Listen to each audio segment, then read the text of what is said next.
before that, I would like to invite on stage once again our panel judges, our principal, Ms. Judy C. Ballesteros, and Madam Imelda Urmatay, and of course the parents of the winner. And of course the advisor, ayan, pati advisor syempre. Okay, and our Mr. Intramurals second runner-up is Mr. Mike Jervin B. Espanto of Grade 1.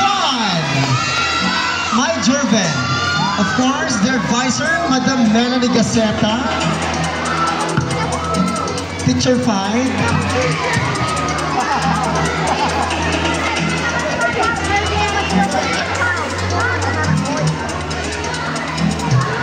Alright, congratulations, Mark Jervin B. Espanto of Grade 1.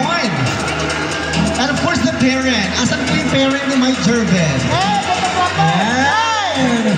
Sige na, punta na po kayo sa stage natin.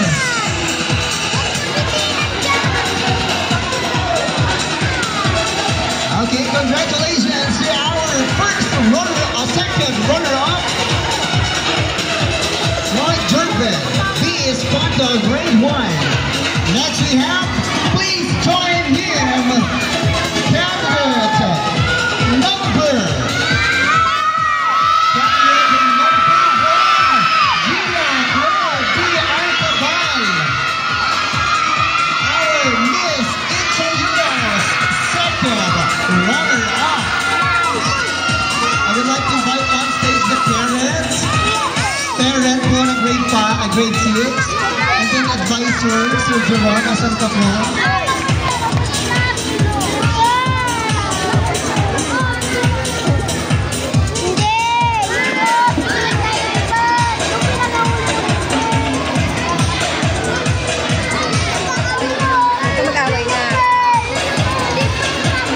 Ayan, tingin po tayo sa camera.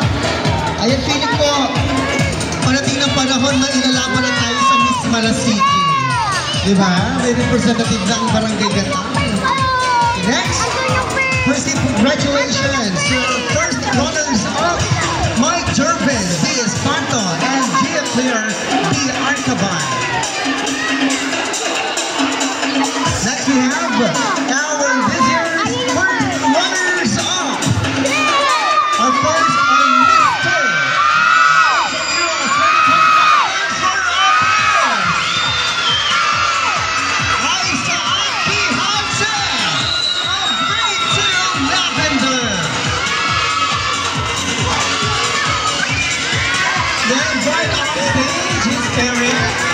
Mr. Kanyang parent. Right. And of course, the advisor. Advisor for the Grade 2 Lavender, Madam Kim.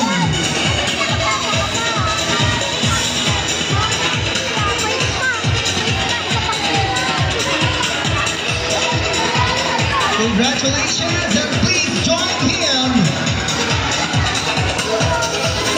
Miss Intramurals 2025 first runner-up. We have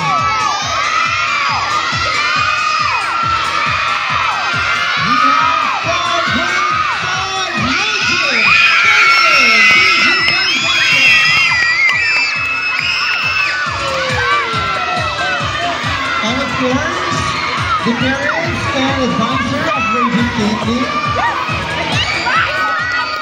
Please come up the stage.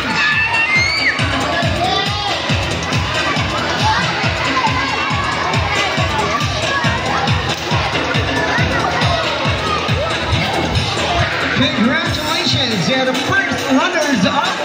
Isaac Hansen, Grade 2 Lavender, and Rojan Caitlin D.G. Calvetes of Grade 5 Tulip. And now, ladies and gentlemen, let us announce our this year's Mr. and Miss Intramurals 2025. What do you think?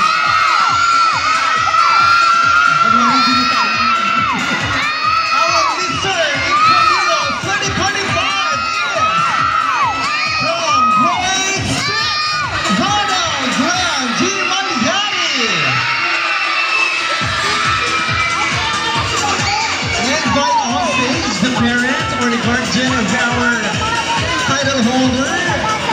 Glenn Malyari, of course, the advisor, Sir Jeron Sanchez.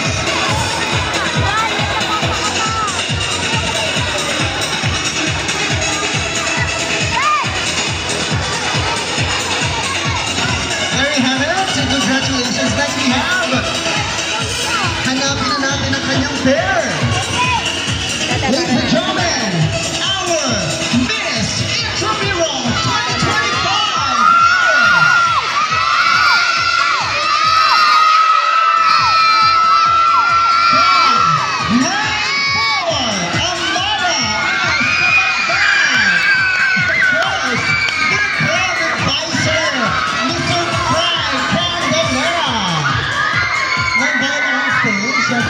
Very sporty.